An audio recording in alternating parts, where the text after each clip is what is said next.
Hello and happy Monday, everybody, on this hot summer day. Would you agree, Steve? Yeah, it's freaking hotter than the gates of hell. Yeah, it's really hot. So we've decided to move inside today, but that's the outside. So you know, which you usually see that view is what you normally see. Yeah, 101 degree heat index today here. So yeah, it was pretty brutal. Yeah, I'm glad I had air conditioning in the office anyway. So you know, parts of the store are not air conditioned, but inside it is. So it works out really well. How about you? I'll bet you had your air conditioner on blast in my engine room. So yeah, I did. But yeah, everybody else in the shop was suffering. Yeah. There's just not a whole lot you can do in those particular. No, I mean, even with my little air conditioning unit, I still sweat balls when I'm in there actually working. So ours works really, really well, honestly. In the office, it works really well. So I'm really happy with it. Yeah. And I think we got a whole week of that ahead of us, don't we? Yeah. It's like a week of hell coming up. Tomorrow's supposed to be hotter than today and all that shit. So yeah, gotcha. Yeah, one day is hotter than the next and all that good stuff. Yeah, it's just gonna be miserable. Yeah, probably from here on out. Honestly. Yeah. Oh, I see red on the heat index on your phone there. It's gonna be, like I said, just totally miserable. Oh my gosh, we've got a viewer here. Eugene is here from Kalispell, Montana. Oh, nice. I love Montana. Yeah. And I know you do too. Yeah, my aunt and my uncle had a ranch in northern Montana on the eastern side of the Rockies. And yeah, I mean, we used to go up there as kids. They had 44,000 acre ranch up there. It's really cool. So yeah, love Montana. Yeah, I've traveled through it several times. Probably a little bit cooler there right now than it is here. I would assume. You know, there's a lot of places that are a lot cooler than here right now. Right.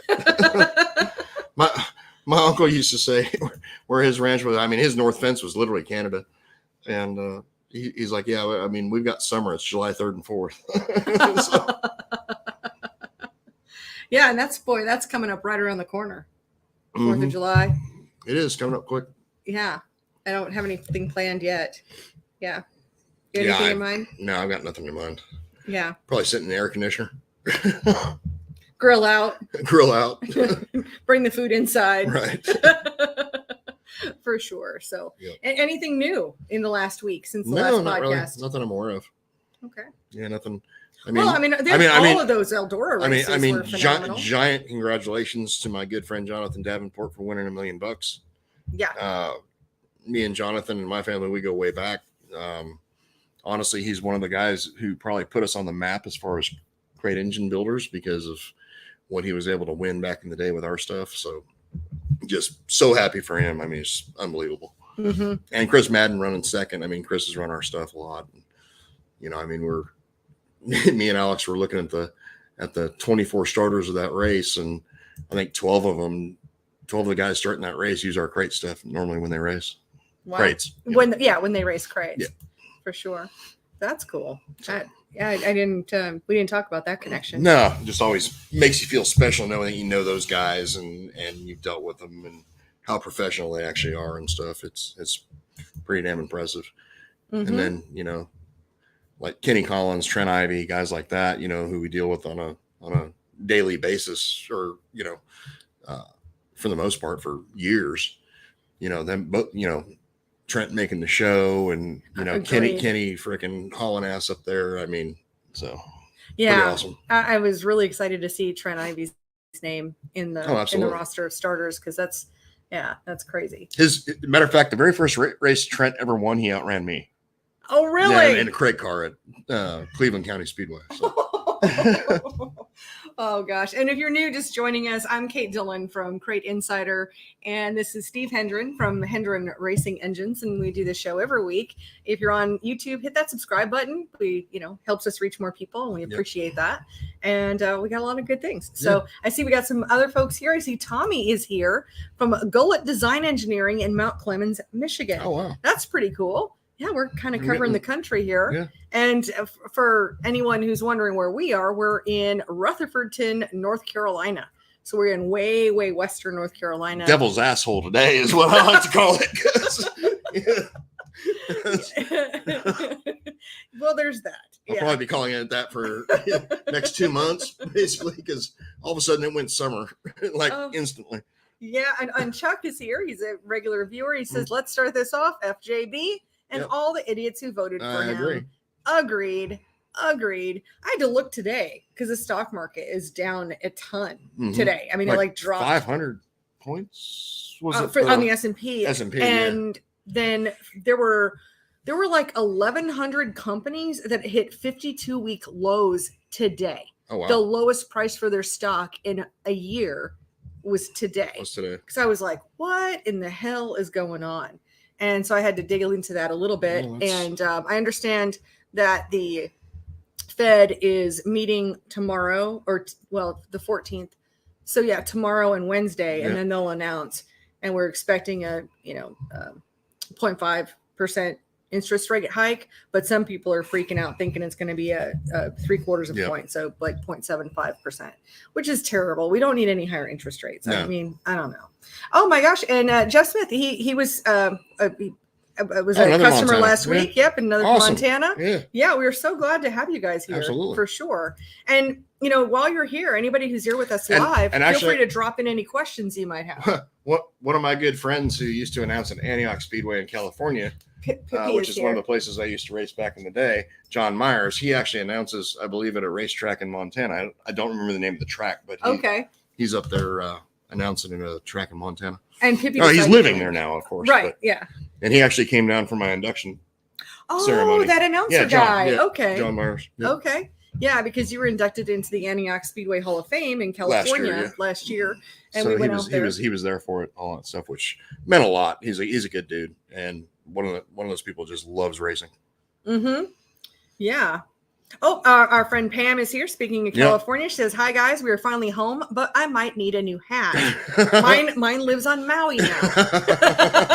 All right, we'll send you another CrateInsider. No problem. We'll send that out for you. We still got to send your damn tapes back. So that's already been done. Oh, has it already been done? Oh yeah. Oh, okay, I thought that. Yeah, well, things. I'm glad you take care of shit and I don't. So. Handled, and what Steve's referring to is we have a. Did you send her the shirt with it? Because we got to send her a medium. I think I did. If we didn't, Pam, just message me and we can send you another hat though. Yeah, but I think I did, and I will say that my instructions were very specific. Whether those instructions were followed, because I didn't personally, I delegated that, so I'm not really sure what happened. I got you. So that's kind of a just saying kind of. Oh, I got you. Yeah. Yeah. I delegated the task. I know what you mean. So yeah. So may or may not have happened there. So we're not sure. You delegated. But what that brings up though is what we're talking about is Pam sent us videotapes from back in the day of racing in California, because we have a different channel called Racing Rewind over on YouTube, or you can type in racingrewind.com because I own the domain and it just takes you to the YouTube channel. But it didn't have to be California. I've got some races from Iowa. I've got some races from the South here, and I'll take people's collection of videotapes. And we're talking VHS tapes, which that tells you the era that we're interested in looking. Oh, absolutely. I mean, we're interested in looking at everything, but I mean, we're not. That's kind of what we're looking for. We're not trying to VHS. We're not competing with like Flow tapes. Racing here. No, we're really trying to take these races that are lost. I mean, and that are just sitting in VHS, sitting in storage, and being able to digitize them. And that way we can share them. And like we don't do any editing other than we just do put like a title on it. And I'll probably start adding like a subscribe button or something. But correct. I was looking at that channel today, and if you don't have a YouTube channel, this might not make sense, but like kind of a metric for where you want to get to as far as just a baseline with your channel is 1,000 subscribers and 4,000 watch hours. Right. And within like a year, and we're at 3,500 watch hours. Oh, nice. On that one, which is great. really cool. I mean, it's just kind of a metric for, monetization. It's not like you make a ton of money on YouTube or anything. Like not 20 cents or something. I think on our, on this YouTube channel, I think we make like, I don't know, like $100. Yeah, I mean, okay. It was something like that. We need to open like a Patreon account then, like. Well, my Patreon account is CrateInsider.com. Buy your race car parts from us. So that's really what this really goes to. Or, hey, Right. Hendren Racing Engines, give us a call and we'll do your engine, Right. But so we got some other folks here. Oh, and Pam says yes, she got the tapes and she got a shirt with Okay, it, so good. that's good. So directions were followed, which is very impressive. I just never know. All right, Ryan is here. He is from Ventura, California. So we got a couple of Californians here with us today. And and again, you guys, if any tech questions you have, feel free to drop them in the comments. I actually had some conversations today, so I'll be bringing those questions into the show here. Happy to answer any questions. Either, if I know it, I'll answer it. If I don't, I'll tell you. So yeah, well, what the whole deal's about here. Sean is here, and he says, "What are the best numbers on a 602 that you've seen, Steve?" It depends on the application, honestly. I mean, if it's a modified or if it's a street stock or a late model. I mean, most late models with like a 602 where we can run E85, we're seeing 360 horsepower roughly at the rear tires, and usually around 410 to 420 on torque. That's pretty good for modifieds. Those numbers are a little bit lower. Street stocks are a little bit lower than the modified. And that's based on the suspension, because we're talking about drivetrain. It's because we're doing everything at the rear tires. Yeah, so on a chassis dyno. It's drivetrain. Good deal. Well, I had someone call today, a racer, and he is having one heck of a time with his fuel system. So we were talking about fuel pump pressure. He's using a Holley fuel pump. Okay. And I don't know what it's exactly rated at, maybe 7.5, but he's getting about 7.8 PSI out of this fuel pump. He's gone through 3 carburetors, but like he even won last week, and yet he was sitting in victory lane and it just totally flooded the carburetor and it couldn't even restart it. It's like getting too much fuel, or if he gets any more, and they cannot run a bypass regulator or even a deadhead regulator. No regulator. No regulator at all. And this is in the Northeast. And he's running for fuel. He's running a 93 Sunoco mixed with a 113. That's a bizarre combination of fuel, but I mean, that's not going to have anything to do with that. Right. So I just really wasn't sure. I mean, of course, at Crate Insider, we sell the ProCam pumps, the 7.5 and the 15. Well, I mean, I can't see 7 pounds even causing that problem. So generally, if you got it like a flooding over issue, like where it's like coming out the boosters, normally that means the needle and seat's stuck. And he's tried 3 different carburetors. Right. So normally that means the needle and seat's going to be stuck. So the first thing I would look at is like having trash in the system. Oh. So what you'll end up with a lot of times, and all it takes is it could be just a small granule of dust that gets underneath the needle and the seat, or where it tries to seat. And if it does that, it's going to be just flooding over like crazy. So generally just like a tap on the bowl, get rid of that. If it doesn't, then you need to like take the needle and seat out, blow it out, put it back in. On the carburetors that my brother builds, he uses a Viaton needle and seat, so that eliminates most of that problem. Okay. Unless it's just like a big chunk of shit in there. So I would look at that more than, I mean, even if you got 8 pounds on a, unregulated 8 pounds, then I can't see that being the cause of your flooding over issue. Well, and he has tried like 3 different carburetors. So is there anywhere else? It's going to have it's going to have the same effect on 3 different carburetors if you're still getting shit in the carburetor. Okay. So, I mean, that would be the first thing I'd look at. I'd take the entire system apart, clean it up. If you're running foam in the cell, inspect the foam, make sure the foam is not coming apart. Invest in a good fuel filter, stainless filter, not a paper filter. Yeah. And kind of go from there. But I'm just what you're describing. I'm thinking it's going to be a issue with you're actually getting trash in the carburetor. That is a really. And I mean, it could be, like I said, it could be a very minute amount. Right. But that minute amount won't show up if you're pulling the bowls off. You're not going to see like sediment in the bottom or anything. Or you could be, I don't know. But you're going to see, I mean, it could just be, like I said, all it takes is a granule of dust. Yeah. In the wrong place. That's great. Or a chunk of foam or whatever, All right, so we got some more comments here. Dream Shop is here. Hi from Macon Speedway, Illinois. Mm-hmm. It is our second year racing in a pro mod, and we got our first place on a heat race. Thank you for your tips. Oh, congratulations! Awesome. Huge congratulations to you guys over there at Dream Shop. Really happy for you. I always love to hear when our customers win. Oh, absolutely. You know, and just first heat race, first victory lane, all of that. So congratulations. That's fantastic. And Dave's here. He says, and once you learn how to win, it becomes easier winning. Oh, absolutely. So, especially from a driver's perspective. I mean, once you really learn that, like, oh, I can actually do this every week, then it becomes easier winning. Good. Winning. I remember when that used to be I remember when we used to win. As a country. Yeah, exactly. Dave's here. He says, Steve, is there any advantage of a 602 crate engine 20 overbore? I don't know how to say 20 thousandths overbore than a stock bore size? Not really, no. I mean, it's going to amount to nothing. I mean, if it's 2 horsepower, I'd be surprised. So no, there'd be no advantage. That being said, every series that I deal with, that's not even allowed. So we have to run. I mean, max oversize on the stuff we use is 8 over. And, they don't even make rings for that or pistons for that. So. Yeah. How about that engine you got this week that just didn't need piston rings? A lot of the stuff that allows overbore size is usually going to be asphalt racing. Okay. So. Yeah. Yeah. I saw your Facebook post this week. What? With the engine where the pistons came with no rings. Oh God. Yeah. What was that about? Yeah. It was brand new 602 took apart and, obviously blueprinting the whole damn thing. And so number 6 piston had no top piston ring.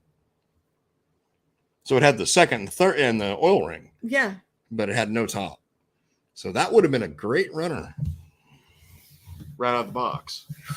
And probably some poor bastard would have been spending a month or 2 trying to figure out why this brand new engine's burning oil and everything else and won't run and all sorts of stuff. So it's lucky it went to you instead of just straight onto the racetrack. You get all these assholes talking about, oh, you shouldn't be allowed to take them apart when they're new, and why would you, and blah, blah, blah. Well, that's exactly freaking why. Because, it's an insurance policy. You done spent the money, and I'm not saying nothing about GM by any means, but if, you buy it, you own it. It's very rare that I've seen people get new engines from GM because they send one in that's, blown up or had an issue. It's always the end user's fault, not GM's fault. Yeah. So it would surprise me if, that particular engine, if it was sent in, that they get anything out of it. Yeah. Honestly. Agreed. I mean, do you think it would have a chance of blowing up like pretty soon after it would be running? Or it's not going to blow up. I mean, there was nothing there that was going to cause it to blow up as far as that, but it was just going to be, I mean, when your second ring is all of a sudden your compression ring and your oil scraping ring, then, Yeah. Wow. Any other questions, you guys? Just go ahead and drop them into the comments. I have another thing. So in that conversation, when I was talking about a fuel pump, we started talking about fuel pump rods. Right. And so he has a 602 and he's like, yeah, I've got a steel fuel pump rod. I'm thinking about switching it out for a bronze tipped one. No, do not do that. It's exactly what I said. Good. I said, do not do that. I said, I have 2 different kinds, steel tip and bronze tip. Well, I have steel tip when I can get them, but they're on order. But then I explained to him that one was for the 604 and one was for the 602. And that was absolute news to him. That was really new information. Yeah. So I would love for you to explain to everybody why you would use a bronze tip for a 604 fuel pump rod and why you'd use the steel tip with a 602. Yeah. Okay. So bronze goes with steel. So like 604, for instance, has a steel camshaft. So the bronze tip fuel pump rod, if you're going that route with your fuel pump, then it needs to have a bronze tip. Otherwise, a steel tip will tear up the steel cam. Mm-hmm. Same thing goes with a distributor gear. Yeah. So either it needs to be a melanized or a bronze gear on a 604. A 602, it needs to be either a steel tip bush rod. Well, not either. It needs to be a steel tip bush rod. And then as far as the distributor goes, it has to be either melanized or cast. Mm-hmm. Because what is the material that the 602 camshaft? It's cast iron. Oh, so it's cast iron. Yes. Okay. Gotcha. That's the part that I was missing. Bronze and cast iron do not go together. It will wear out a bronze gear on a distributor like instantly. Same thing with bronze tip fuel pump rod. Mm-hmm. No, that's great information. I'll also probably just clip this part of the video and put this out. Because it's just good information. A lot of people wouldn't necessarily know. So it's good. Well, honestly, it's like one of the common mistakes we see a lot of times. We'll get guys come in and dyno, and as soon as we see like timing bouncing around like crazy, I mean, there's several different things that'll cause that, but usually it's going to be a significant power loss because, half the time we pop the distributor out and the guy's got a bronze gear on it and the damn thing's worn in half basically. Mm-hmm. So like, God, it's unreal how fast those things wear. Well, and it's an amazing, we all have those stories about the 10,000 to win races or big races that have been lost over a 50-cent part. Yeah. Now, these are not a 50-cent part. They're like a $20 to $25 part, but it's a $20 to $25 part that can really ruin your day. That being said, like bronze tip rods and bronze gears, they still will wear out on a steel camshaft. Sure. But the lifespan is, I'm going to say I'd replace your fuel pump rod every year, and I'd replace your distributor gear every year. Oh, really good there. Now, are you sure that would you just replace the gear on a distributor, or would you maybe see a distributor as a yearly replacement part? No, I mean, not necessarily. I mean, so long as it's still functioning correctly, mag pickup wise or whatever. I mean, I assume we're talking like MSD. Yeah. Then no, that's not a necessity, but I mean, definitely the gear on the distributor and like the fuel pump rod, those are wear parts. Mm-hmm. So yeah, and designed to be the wear part. Correct. Good to know. All right, Doug is here. He says, hi from upstate New York. I was wondering if you had any ideas why my back four plugs are a lot darker than the front four on a 602 running a 93 octane. Well, generally, like on a situation like that, if you're pulling the plugs out, you've basically idled around. I mean, the only way to accurately read plugs is to shut that thing off at full throttle on the racetrack and then coast off the racetrack and then read the plugs. So usually if you're looking at plugs, it's going to be a scenario we've done, you let off the gas, you make your cool down lap or whatever, you idle into the pits, come to your parking place, rev it up a couple times, shut it off. Then you're going to see black plugs. You're going to see different color plugs because fuel distribution on those manifolds sucks. So that's what you're saying. Good to know. Dennis asked Kate, are you able to ship to Australia yet? Yeah, I probably could. I don't have it turned on automatically, but I'm not sure about the post office because that's where I ran into problems last time. Like shipping is like crazy. Right it's insane. Is the problem. It's insane. It honestly depends on what somebody would be willing to pay. Because I had my ex-wife's stepdad. He had he's got a Camaro over there in Australia in Canberra, and he got rear-ended or whatever. So he messages me. He's like, "Hey, how much can you get me a rear bumper cover for?" And because they tell me it's gonna be like 5 months before I can get a bumper cover, so I call City Chevrolet, which is one of the places I deal with on Crate engines. I'm like, hey, what can I get this bumper cover for? It's like, I don't know, $350. Yeah, but probably $900 to ship it. Oh, yeah. Well, I called the shipping people that we deal with, as far as Echo Global and all that stuff, where they literally ship globally. Right. Where that's who I ship engines with. I'm like, hey, what's it going to cost to ship this thing? He's like, oh, like $2,200. Oh my gosh. Because of the size. It was the size. It's all the size. I mean, the one thing weighs like 10 pounds, but the size and all that shit, it was like $2,000 to ship that bitch. That's dimensional weight. And he's like, I guess I'll wait. Yep. But yeah, Dennis, just depends. So yeah, I guess I could turn on my Australia shipping, but It just kind of depends on what it is that we're shipping too. Right. So there's that. But that reminds me, I noticed today, I was looking at a little bit of news and this kind of flew under the radar, but you and I were looking here recently, we were looking at Groupon for all these like international cool places to go for like smoking deals. Fuck out of here for a while. Yeah. Well, apparently the CDC didn't make a big announcement or anything, but that whole, like, you have to have a COVID test to get back into the United States 24 hours. That's no longer a thing. Yep. So no masks and no COVID testing if you're a United States citizen, apparently, and you try to fly back. So, I mean, my worry was getting stuck in some other country, and then who knows how long you'd be stuck there. My brother-in-law, Adam, he was just here from Australia, and he actually, what was the deal there? He had to test just before he left, I think, but he didn't have to test when he got here. Correct. And he didn't have to test to go home because he's an Australian citizen. Yep. So that's interesting. All right. Chad has a question. He says, on a 604, do the valve keepers / locks vary in degrees from the stock diameter springs to the Beehive spring? And when setting the installed height, they call for 1.78. How important is it to get it as close to that installed height over or under? Okay, let's start with the valve keepers and locks. They are not the same. No, they don't vary in degrees, but they vary in diameter. So yeah, you cannot use the old style locks on a new style or vice versa. So yeah, do not do that. And the Beehive, those locks for the Beehive valve springs, they're gold. They are super valuable. Yeah, they're 3 times more expensive than the springs themselves. Right. But that being said, like the Beehive stuff, it's all chromoly, whereas the old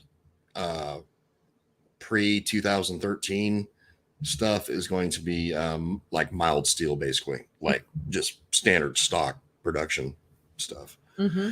And then what was the other? Next part is, when setting the installed height, they call for 1.780. How important is it to get it as close to that installed height or under? I don't find it to be that critical, honestly. I mean, we've tested, everything like set up to the bare minimum to shit, that's 40 thousandths over. And honestly, it makes not a dime's worth of difference dyno wise, as far as like power or anything like that.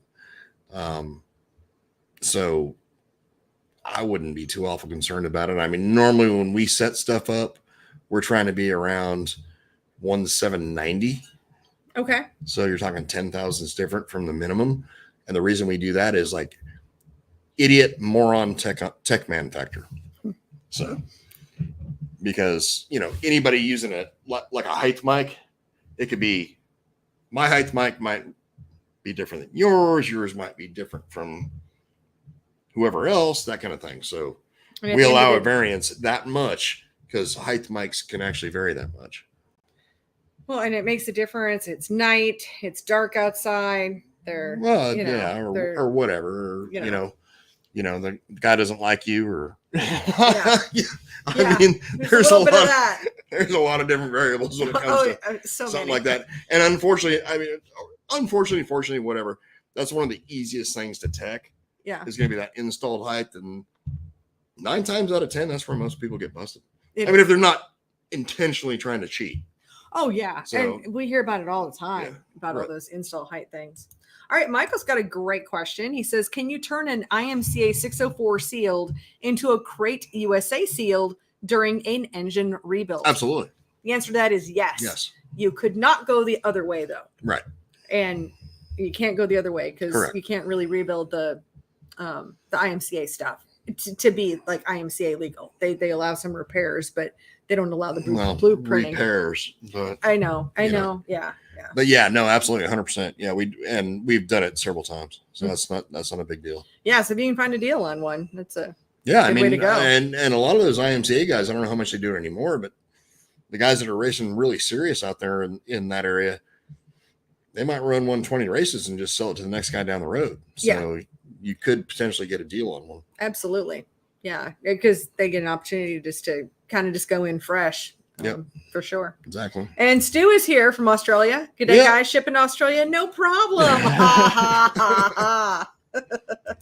Yeah, we've had to ship things more than once. Yeah, like it didn't work. And then, exactly. Yeah.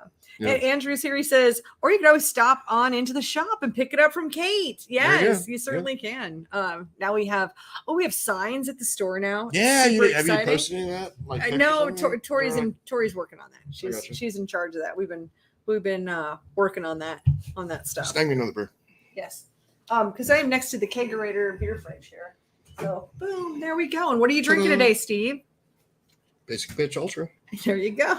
No, wait, that way. Yeah, I'm having lemonade. It's still light. It's a little hot out today. Yeah, that's why I'm drinking fucking cold beer. ass beer. Well, you just like beer flavored water, right? Well, it is beer flavored water. Yeah. It actually is, but that's what gives you my good figure. That's right. That's right. Actually, I'm fat as Oh, fuck and right Tori now, so I says need it to was stop posted drinking beer. today. So about the signs. So you can check out our Facebook post for Crate Insider because we've been in this building for like a year ish, and we really didn't plan on having signs. We're just gonna like go under the radar and just ship out of there. Right. It was gonna be the warehouse, but then racers live around here and they just started like stopping by. Yeah. And then we also it's an old oil change place, so we'd have like random people seeing activity that would be like, hey, will you do an inspection or change my oil? And it's like, yeah, you see those massive pallet racking that's over the top of the pits in the floor means you cannot drive through. Yeah, people don't. And then we put it out on the sign, like the letters, like we sell race car parts. But yeah, it was a thing. So now we have signs that say Crate Insider, high performance and racing parts. Mm-hmm. So it's really exciting. So it's fun. Yeah. So it's cool today that Tori got that posted. Yeah, and Dave says he saw the photo of your Crate Insider shop. Looks nice. Thank you. Matches my van. And since Tori was here, I have heard that you're like, breaking child labor laws. No. And having an underage child like forcefully doing work. I do not force anyone to do anything at all.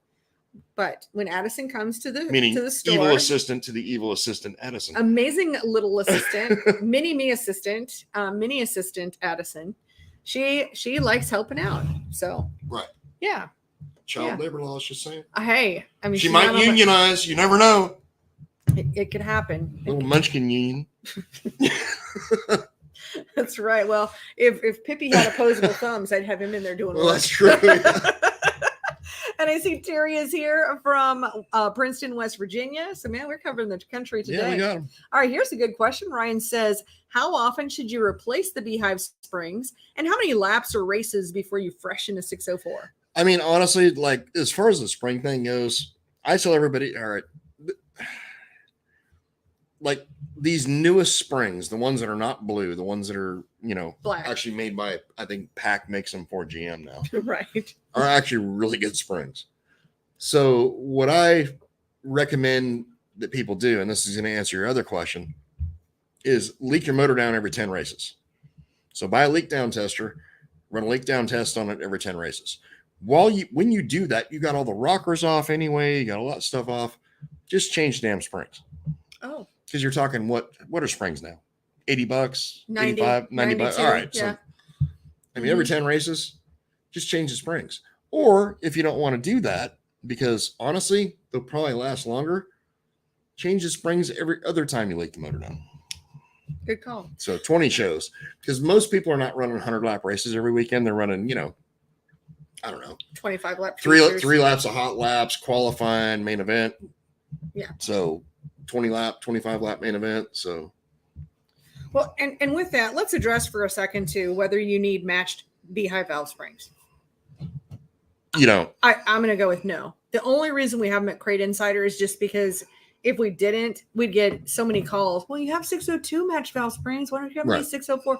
So that's why we have them, is because there's some people that just want them. But the Beehive springs, I mean, we found consistency, such wonderful consistency with those springs, truthfully. Yeah, I mean, really, you're going to see some variance. If you like actually bench test them out of the box, you're going to see some variance out of the box.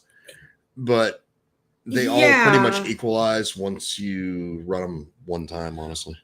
We see within the majority of them are within like a 4 to 6 pound window, the way we rate them. Right.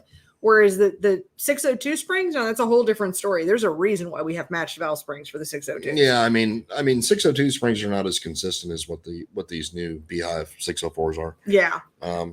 So save the money And yeah, in my opinion, seriously, just buy a box, bolt them on. Yeah. I mean, not bolt them on, but put them on. Yeah, good deal. Tori says about Addison that she has volunteered for a small fee. Yes. Uh-huh. Yes, there are benefits. Yep. So she's underpaid. No, she's having fun and learning. It's a learning environment. Yeah. Well, didn't she say she wanted to work for Crate Insider when she got older? She totally did. Yes. That's what she wants to be when she grows up. She wants to work at Crate Insider.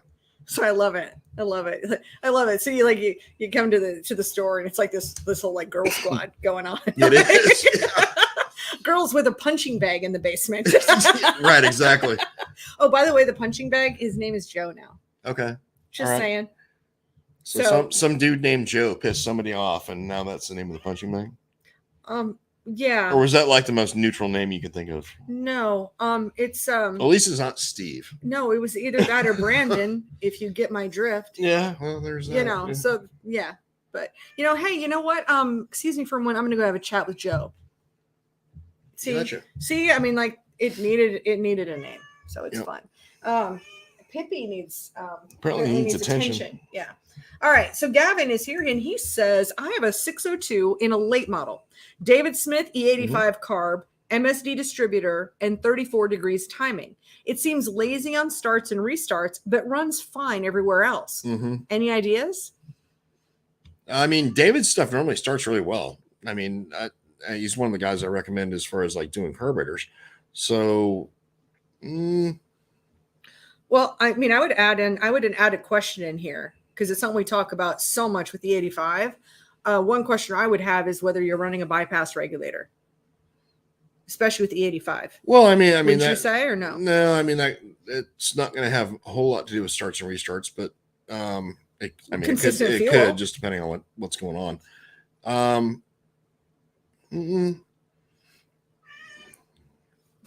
I mean, generally on a 602, like with one of David's carburetors, you can get away with 36 degrees of timing.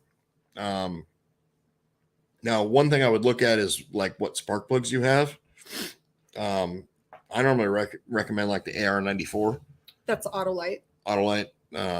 On that kind of application with E85. If you're going to run the NGK, which we also recommend, then,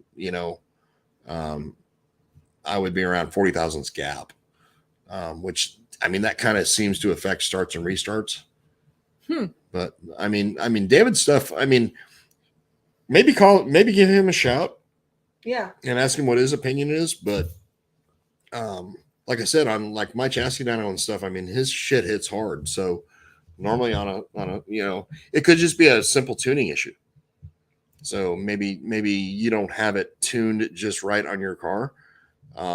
If that's the case, then I would certainly talk to David. He can tell you exactly how to set it up. Cause I mean, that dude over the phone's like, great. Oh, like, yeah. I just talked to him today. Turn one thing here, turn this there, and everything's like usually perfect with his stuff. So yeah, I would certainly probably talk to him. I mean, you got all the right shit. I'm telling you that, but I know that normally you can get away with 36 degrees at least on, E85 with one of his carburetors on a 602. So good deal. I want to slide in a couple of promos really quick. And one of those is, if you haven't already, we're doing a giveaway for the month of June. And so our June giveaway, just go to the website, CrateInsider.com, and you'll see the tab for giveaway. And all you do is enter your name and your email address. And that's really all. I mean, most of the time when I've done any kind of giveaways or by the way, it's not free shipping to Australia, though. No. I don't know. Sorry, you guys. Yeah, there's that. I guess I didn't put that promo because I've only shipped lower 48 for so long. Yeah, no snow Mexicans. Yeah, Canadians we've got friends that are in Canada, and that's what we call them, is snow Mexicans. So that's one thing I just wanted to throw out there for you, and I can put a link into the description here. It's just CrateInsider.com /giveaway, and this is something we're trying out and seeing what people think of it. And yes, you'll be on our email list. We are not going to spam you or seriously, we've got other stuff to do. I don't have like a, you might see once a week something that comes in or something. It's about all we really do for real. And, we'd like to have some more targeted kind of, make sure we want to try to get the right information to the right people. So we don't have time to spam you or anything else. No. But I did get a couple of things in this week that I know people have been waiting on. So one of those things is I went down to ProFab myself last Friday and picked up 602 dirt late model mild steel headers. So I do have 602 dirt late model steel. Yes, you do. Mild steel headers. Put a set on a card today at the shop. Yes, you did. So and I'm going to smoke. Yeah, that's fine. And that way, if we want to ask Steve a question, I actually have a Steve cam for that. So there's that. And also, speaking of Steve, the Hendren anti-reversion mufflers. They're actually made by ProFab, but designed by Hendrens. And I just picked up a bunch of those. We've been out of those for a while. So I'm really happy. And I've gotten several calls. And so I was able to pick up like almost 50 of them. Right. So that made me happy. So I just wanted to give that heads up. I know there's some people that have been waiting on some of those items, and now I have those available. It's been a while. So cool. Oh, and Stu says, hey Kate, come on, Kate, I already entered. Okay. We'll figure it out. It'll make $2,000 shipping if you win. And Scott and Becky Willis are here, and Gavin's here. So I just wanted to throw out those little tidbits there. And, let us know what requests you guys have for, what you'd like to see in one of our giveaways. But we wanted to do something bigger than just a t-shirt or a hat or koozies. I've done a lot of that over the years, but I'd really like to add value. And by putting your email address in, you're saying, hey, I really want this thing. Because, Or you can also message you if you want to, have something talked about on the show or whatever, or a question, and we'll answer it on the show if you can't make it to watch. And well, I mean, that's what this was. Right. We were just talking about fuel pumps and fuel pump rods, and that was based on a conversation I had with a racer today. And so I brought that to the show, and he says he catches the show, may not see us live, but I said, hey, no problem, we'll have a chat about it on the show. So it's all good. And Andrew says he wishes he had a spare fuel pump. That's not a bad idea. Having some kind of a system there. Well, and speaking of fuel pumps, didn't you just get those ProCams in? I totally did. Yes, a whole pallet of them, and I have I have the 15 psi's and I have the 7.5 psi.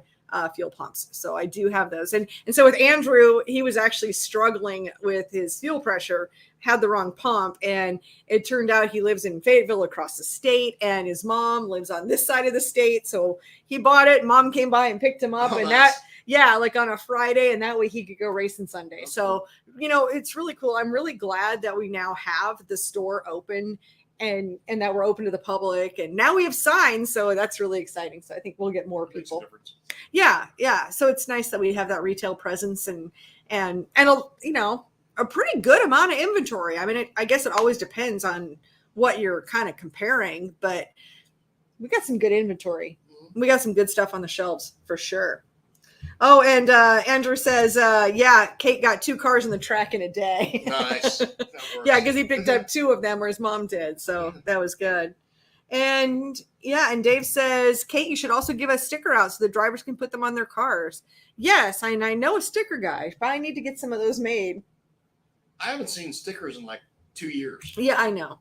So you need to get on that because, Yeah, I know my brother gets busy too. And so I could also order thousands of them is probably what I need to do next is order them. And I know, someday I hope to have a catalog, but I guess just one thing at a time, really.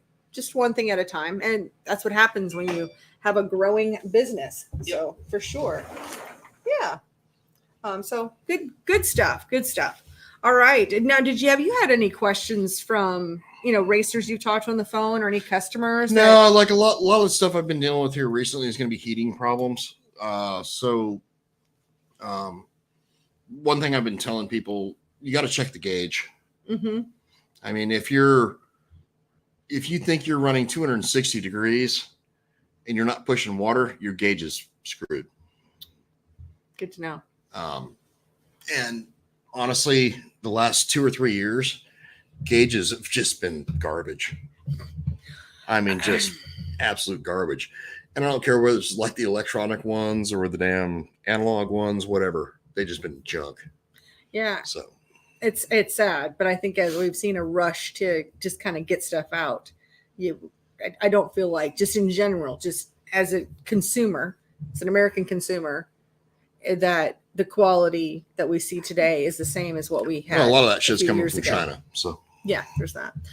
Here's an interesting question here, Mhm. Steve, that I haven't heard of. So Jay says, what do you think about the Quicksilver engine, Steve? okay, I've got actually one customer running one of those. Will you explain what it is? Because I've never even heard of this. It's essentially like, it's kind of a hybrid 602 with a different intake manifold and like a different camshaft deal. I got one of a friend of mine running one of those in a modified, and it makes more power than a 602, but he's been a little bit of hit and miss with it because he's struggled with like gear ratio and just different things going on. Yeah. So now, do you think it could be something that would bridge the gap, that could keep things at a reasonable cost, but maybe bring a little bit more power? Or yeah, I mean, I would rate it as something kind of between a 602 and a 604. Wasn't that what the 603 was supposed to be? Well, it was supposed to be, but that was a total pile of shit. I know how you felt about the 603. Right. Yeah, it was like the redheaded. But no. I think it's a good combination. I mean, again, essentially it's a 602, different camshaft, different intake manifold. Mm-hmm. But yeah, I think it's good. I think it's good piece. I mean, I would not have a problem like running one. Well, and where are they running them, or what series? Or there's a couple, like a friend of mine that runs one. He runs it in that what is it, the around here? Is it Jim Long series, the steel block No. bandits? Or This is like modified. Oh, modifieds. Yeah, the Mideast modifieds. Mideast modifieds. Okay. Yeah. With Jason and all those guys. Yeah. So it's actually legal for that series. Okay. And yeah, I think it's a good engine. I just think that, I know he's been struggling with like RPM range, and because it does have a different torque band than a 602, and there's different variables. I mean, I think we dynoed him like freaking 4 times trying to figure out what actually works. And of course, these are engines. We have not taken one of these apart yet, so I mean, I'm just going off of what he was told by whoever supplied him with the engine, that kind of thing.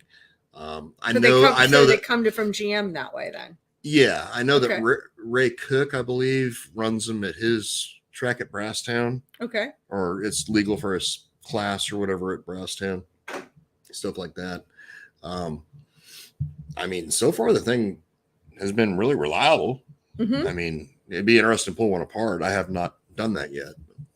Yeah.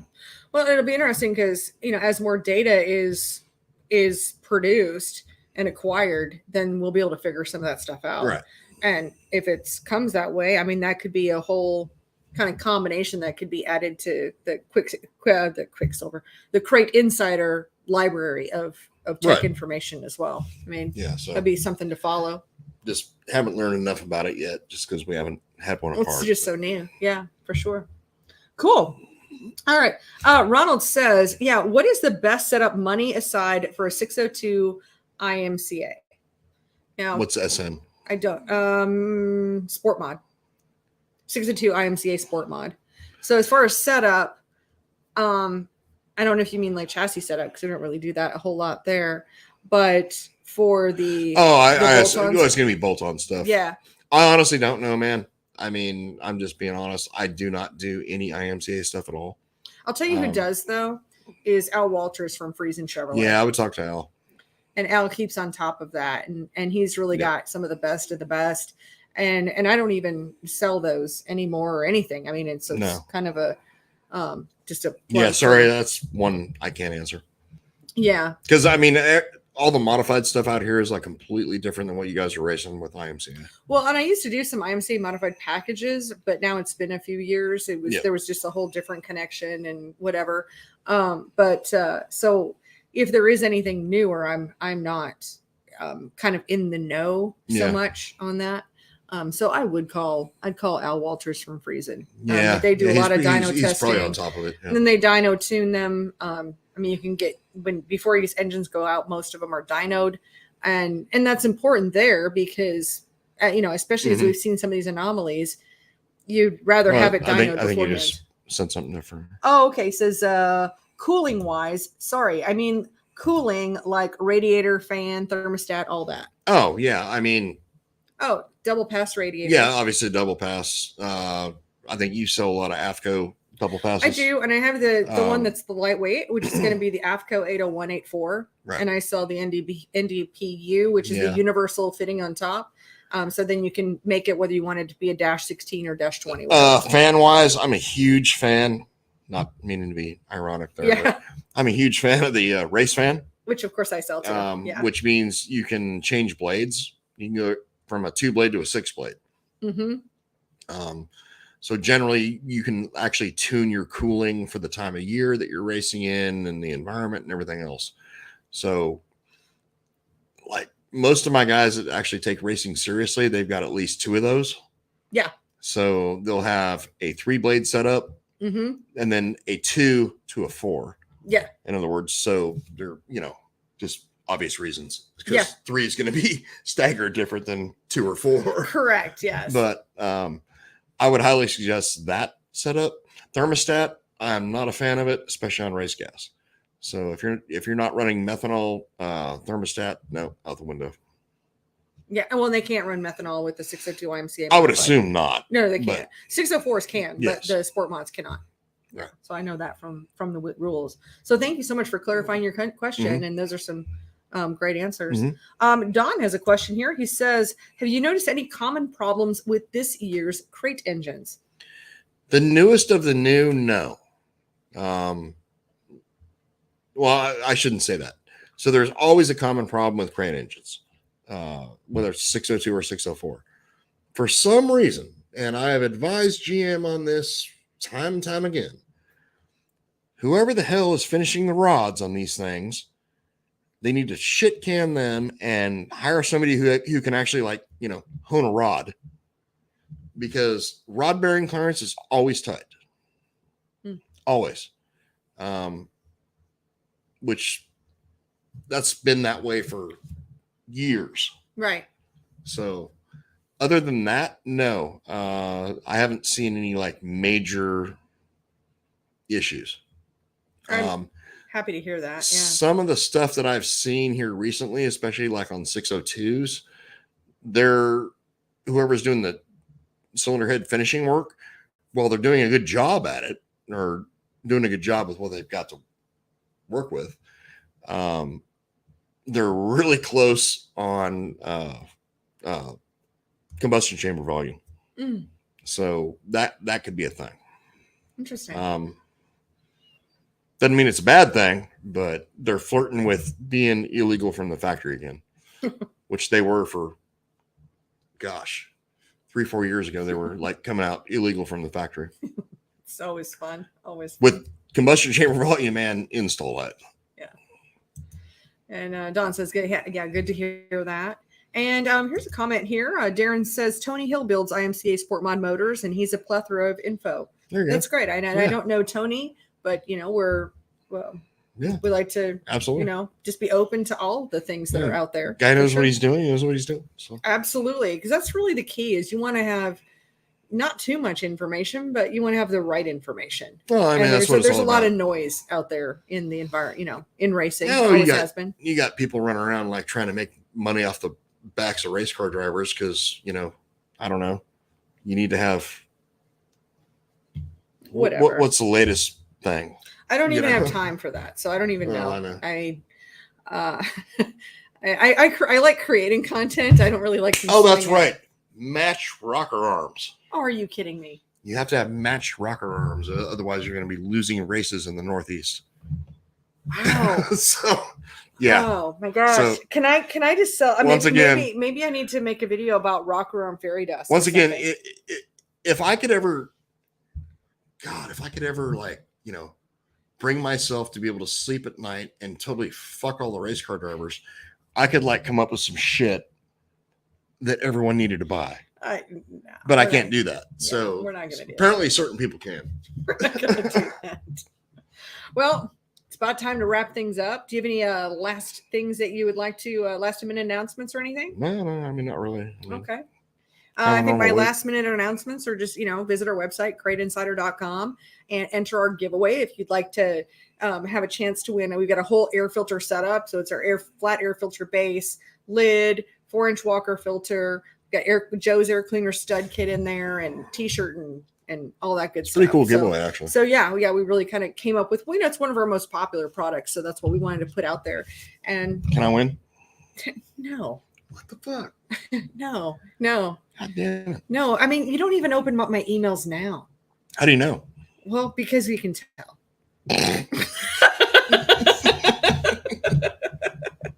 not even on the email list, dude. I am. Are you? Okay. Yeah. All right. Well, I guess I'll have to. Our Hendren Racing at Gmail. Are you account. okay? Yeah. I don't know. Maybe I don't know if you signed that up, or I probably did. But anyway, enter our giveaway.